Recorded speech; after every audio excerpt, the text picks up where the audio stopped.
Hey guys, what's up? This is Ashley Nicole, and I am here to explain to you guys really quickly why I went to the pediatric cardiologist. You may have kind of gotten it from the video, but just in case you didn't, here goes. So first of all, it was time for me to have an appointment with the doctor. I have a pediatric heart condition called tetralogy of Fallot.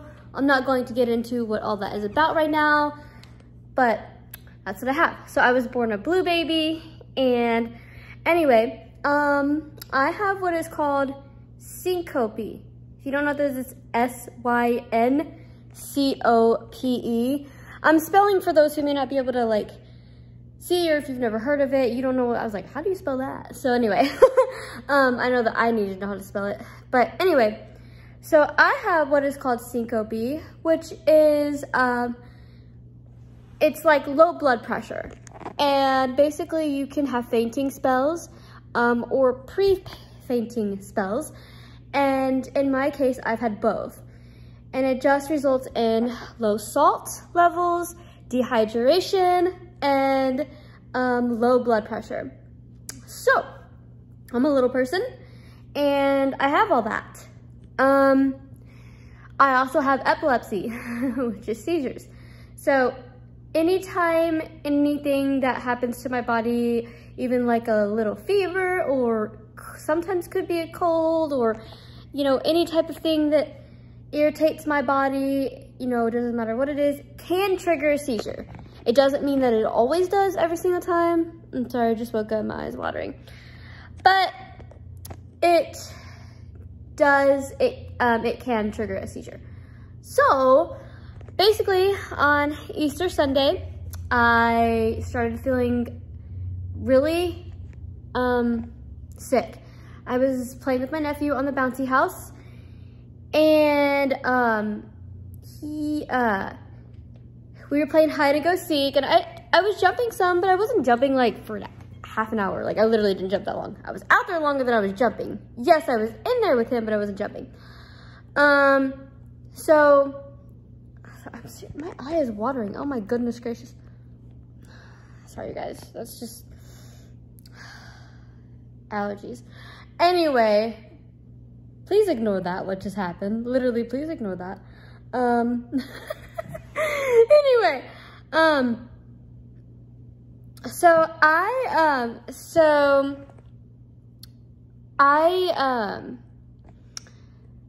first of all, I'm not allergic to the bouncy castle. We don't believe.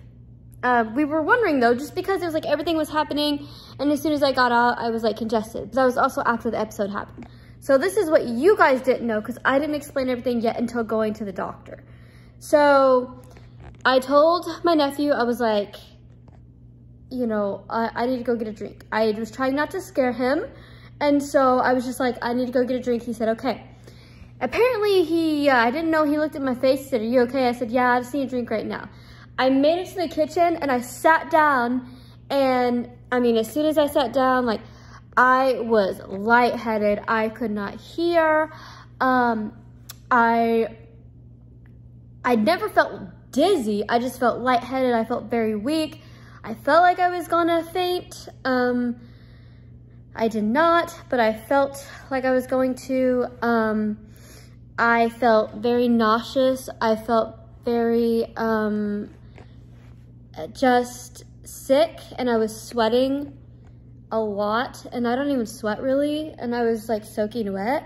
And I was having a really hard time breathing. I did not feel panic. Like, I wasn't having heart palpitations. I wasn't like freaking out like, oh my gosh, I'm panicking, because, you know, I wasn't like panicking per se, but I was concerned. Like, there's a difference. And obviously if you have an episode like that, at some point during the episode, if it doesn't stop after like the 1 minute mark, you're gonna be concerned, like, what is happening? You know, I've been through this before, but it still can be scary when it happens. So I mean, this episode went on for about 3 minutes. I was pale, and all of a sudden my parents and everyone around me told me my lips they became really purple and blue for at least 3 minutes. I mean, the whole thing lasted around 5 minutes alone. So by 5 minutes, I was pretty much, my color was coming back, and I was coming out of it and I was coming back to normal. But at the end of this like pre-syncope episode, I tasted metal and my jaw hurt.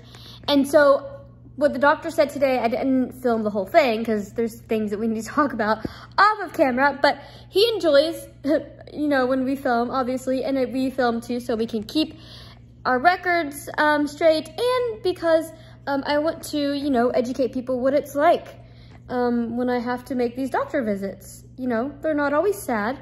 Some of them are hard, some of them aren't, but today's was really, really good. So while this episode was happening though, I also had a seizure during it. Now not all my seizures are shaking into the ground. I have partial focal seizures. So if I have an episode or if I have something else that I'm not feeling well, it can just happen. And if you ask me a question, I'll probably not understand what you're saying at the time, or I'll just be like, this is the last thing I remember and I don't remember after that. I don't know, I'm confused. So yeah, that was what was happening. And so because my oxygen was low as well, we don't know how low because we didn't really have anything to check it or anything at the time. We knew my blood pressure was low because I know how these episodes feel. I know what they do. And so when I started breathing normally again, you could hear the crackle. Like you could hear the crackle when I would just breathe in and out, not even just in my cough. It was in my cough, but it was even more when I was breathing in and out. I have had that one time before, a long time ago when I had a seizure episode. I actually had a seizure and my oxygen went down to like 79 and EMS was actually here. I mean, this was years ago, but EMS was here and they were checking my oxygen. It was 79. The oxygen mask on my face, and when I was able to breathe again, all the congestion came out. That's what happened this time, minus we didn't have the oxygen mask and all that jazz. You know, I had family around me helping me, so I was very, very grateful. And I literally, honestly, you know, I didn't feel panicked. I just felt sick, concerned, and like, let's get this over with, because I don't like it.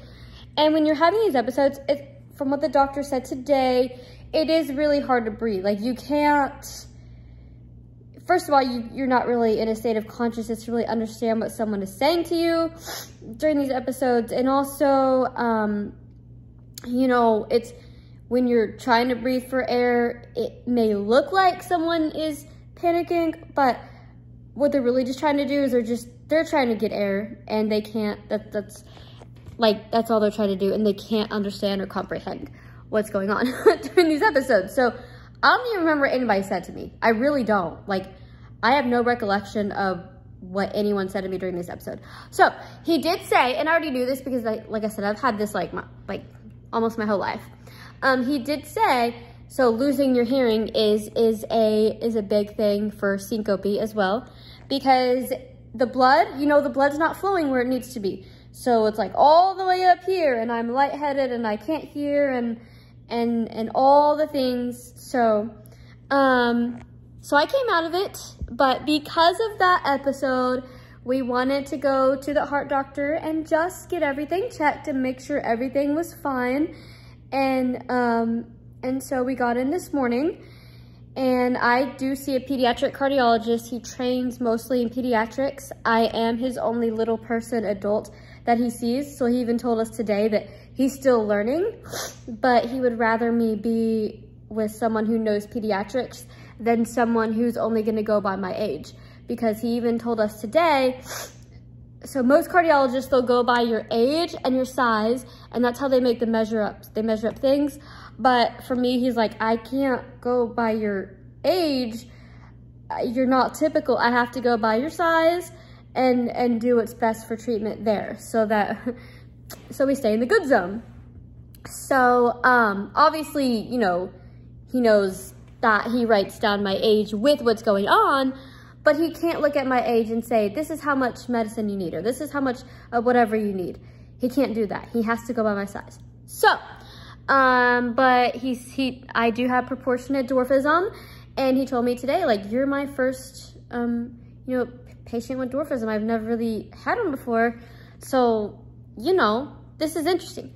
And he also said that, you know, you've had 2 surgeries when you were a baby. One, I had a plate lock shunt, and then I had repaired open heart surgery when I was about a year and a half old. I'm not old. Can I speak? Woo! And so that was a huge surgery, but it saved my life. And so he said today, his words exactly, he said, the good thing about you is you've never outgrown this. Most people grow, and that's why they need that extra pulmonary valve. So when you have tetralogy of Fallot, when you get in your late teens or 20s, it's normally time for a pulmonary valve. You start having symptoms like shortness of breath, or, you know, really bad things happening, heart arrhythmias. So thankfully, he didn't see any today with the EKG or the echocardiogram. He said everything looks the same, everything looked good. And my oxygen level was back up to 99, which was very, very good. He did say next time you have a syncope or pre-syncope episode, you know, sitting down is okay. It's better than standing up. But if you can, have someone help you like lay down and then put your feet up as well, because then it helps the blood go faster where it needs to flow, instead of us sitting there and me being blue for 3.5 minutes and then all of a sudden my color comes back. Which, you know, it's fine. Like, it came back. We did what we knew to do. We all were doing what we knew to do. And we were also just trying to figure out what's going on. So, so we got through that. So I'm not sick. I don't have like I'm sick, I'm cough. I have the congestion from my low oxygen levels. So woo, go that. I'm just kidding. I am feeling much better. I'm feeling amazing. So, you know, I've been in bouncy castles before and I've never gotten sick. So I don't know. I have a hard time believing, after talking to him today, you know, when he was explaining about the oxygen and the congestion and all that, that's what it was. But we didn't know. We just didn't know. And I didn't want to say anything until I saw the doctor and until I knew. So that's why we were just trying to figure it out and all that kind of stuff. So that does make me happy, because I enjoyed playing in bouncy castles with my nieces and nephews. So I'm trying to make sure I don't forget anything. But yeah, so I am going to get a cardiac MRI. Nothing is wrong, but he needs a baseline number. So when he does the EKG and the echocardiograms, those are 2-dimensional pictures of my heart. They need a 3-dimensional picture now, so that he has the base number to make sure they're the same. So right now, everything looks good. Obviously, he said I don't need surgery. We're hoping that I never, ever, ever do. Yeah, so I'm gonna call in August and I'll schedule the MRI for sometime in the fall. So that's going on. That's just for a base number. It's not because anything's wrong. He reassured me of that. And, you know, I'm a little nervous to do that for the first time, just because of the unknowing, and it's not something I've ever experienced before. But I'm also willing to, like, you know, I want him to have the information he needs. I don't want to ignore something that should be seen.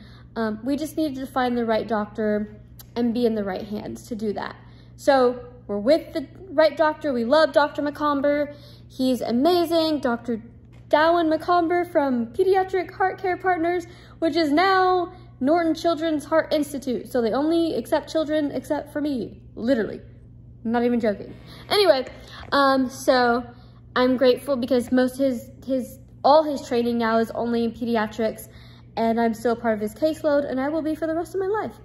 Well, as long as he's practicing, that is. So, so yeah, that was really good news. It was a good appointment today, and I didn't cry over the MRI like I did last time. I had an appointment a couple years ago, and I just broke down because I was really scared, and I didn't, you know, I had met him the second time, and I always liked him. Like, it had nothing to do with me not trusting him. I really, really love this doctor. He used to work with the pediatric cardiologist that I had for 28 years before he retired. So I have no doubt he knows what he's doing. I just, you know, it was something new to me, and I explained to him, I was like, you know, I'm legally blind, and you know, just not knowing what's ahead of me sometimes can be scary. And so, you know, and even without being legally blind, but that's the reality of it. I'm legally blind, I have epilepsy, I'm little, and I just don't want to have reactions to anything. But he was super comforting today, super helpful. There were no tears, we were all happy, and yeah, so that was a great appointment. So anyway, I just want to update you guys because I posted a video about the cardiologist, but I was like, yeah, I'm gonna update them what happened. Anyway, thank you guys so much for watching this video. Hope you enjoyed it. Comment down below if you can. I do not control the comments on my YouTube or the captions, so I apologize when they do and don't show up. Or when they don't, I guess. When they do, that's awesome. And see you guys in a later video. Peace.